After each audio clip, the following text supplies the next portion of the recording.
And we begin this hour with heartbreaking news out of Lynn, Indiana. Lynn, Indiana is where a town marshal was killed today during a pursuit. Ashton Hackman has been following the story all day, and he joins us now live near the Ohio border with what he's learned. Ashton. Yeah, Anne-Marie and Felicia, a very tough day for this very small community here on the eastern part of the state. The town marshal, essentially the main police job here in Lynn, Indiana, was helping respond to a police chase as it came closer to town, and tragically did not live to see the rest of the day. We are told that Brad Frank was helping Randolph County deputies with a chase involving a stolen vehicle. The driver was known to have multiple felony warrants. That driver fled a traffic stop on the northwest part of the county before it continued along Highway 36 here into Lynn. That is when Fisher helped by deploying stop sticks. We're told the driver then swerved into his direction, hitting him, tragically killing him. The suspect stayed on scene and was taken to a hospital to be evaluated before being transported to jail later this afternoon. Indiana State Police are now leading this investigation. And this is a small community. It's a tight community. Of course, this is going to impact the local town, and everybody knows everybody in this community.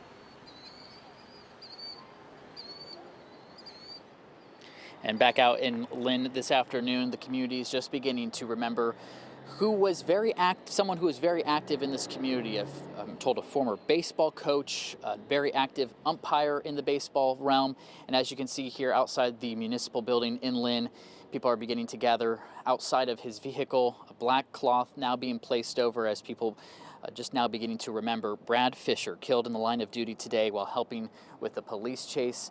Of course, the criminal investigation is just getting started. As I mentioned, the suspect in this case is being held in jail on preliminary charges. Of course, once that investigation is concluded, we will likely see charges in this case. Yeah, very, very tough day. All right, Ashton Hackman reporting live for us from Lynn, Indiana. And as you can imagine, condolences are pouring in from across the state. And this one is from Indiana State Police. It reads, "Today we join the Lynn Police Department and the entire Lynn community in mourning the loss of Town Marshal Brad Fisher, who made the ultimate sacrifice in the line of duty. Our thoughts and prayers are with his family, friends, and fellow officers. End of watch, July 29th, 2026. We have posted other condolences on our website at WTHR.com if you want to share and some of the grief that this community is experiencing. 3 women and a juvenile now are facing charges following a violent fight inside a Kroger in Speedway. That fight broke out Sunday after a long-standing beef with one of the women. At one point, a teen is handed a gun by an adult. That teen then pointed the gun at a 12-year-old. Now, police in Speedway are investigating, and our Jenny Runovich has a conversation with the family involved in the incident. We'll hear what they have to say today, coming up here at 5. And a live look outside as we begin the Wednesday evening commute. And if you have not already, fill up your gas tanks now. That's because prices are going up across Indiana as we speak. Yes, ticking up. Samantha Johnson says she was so glad that she started this day with a full tank, but she looked into why you likely noticed an overnight price jump where you fill up.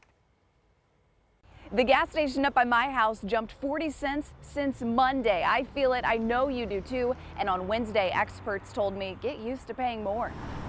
Well, hopefully motorists have filled up because gas prices in Indianapolis and across the state today are jumping up to $3.69 a gallon. According to Gas Buddy, the state's average is sitting right around $3.48, up 30 cents from last month. Marion County sits at $3.37, and the highest in our area, Monroe County at $3.65.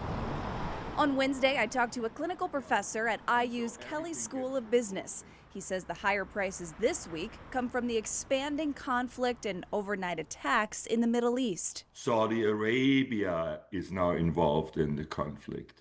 Iraq is involved in the conflict. Jordania, and so on and so on.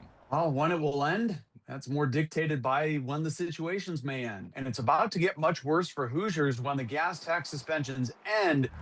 Indiana's current gas tax suspension ends August 6th, and without a special legislative session, we can all expect to start paying sales and excise tax again.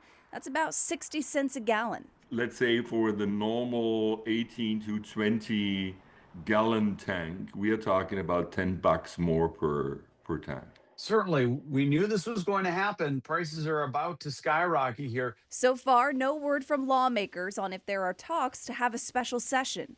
Start planning your fill-ups for next week when that gas tax suspension ends. Prices will go back above $4 a gallon. In the meantime, pressure at the pump with no real relief in sight. In Marion County, Samantha Johnson, 13 News.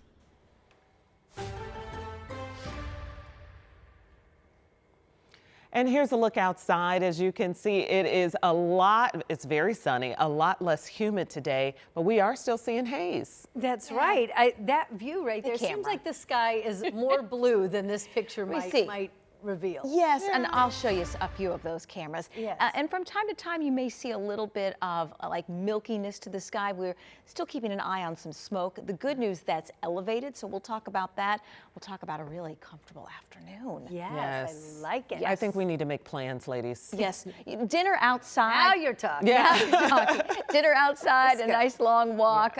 Temperatures in the upper 70s and low 80s. Humidity much lower than the last couple of days. And yes, these cameras, a better vantage point across central Indiana, at least showing us some of the blue sky that we have over Carmel. This is Hamilton County. Some sunshine, a few fair weather clouds.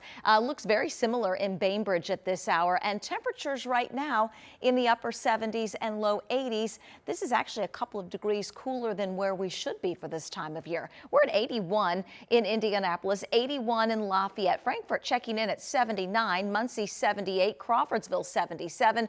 Bloomington, the warmest, coming in at 83 degrees. Mentioned that smoke, and all of this is elevated, and this is the smoke forecast over the next day or so. And you can see some of the thicker smoke trying to move in, but for the most part, this stays elevated. So what that means locally, it's not really having a big impact, and this is good news on air quality. Checking in at moderate in Indianapolis and Bloomington, everybody else in the good category. So it's more elevated smoke. Just didn't want you to be surprised if you saw a little bit of that. Even back where the smoke is a little thicker, air quality still not overly impacted, and that's some good news. Out and about this evening, and we hope you get out and about this evening. It is mild out there. We'll be in the upper 70s and low 80s over the next several hours. Upper 50s, low 60s to start. It's going to be another great day at Colts Camp tomorrow. Colt City is open 9 to 11:30 with morning temperatures in the 60s and 70s.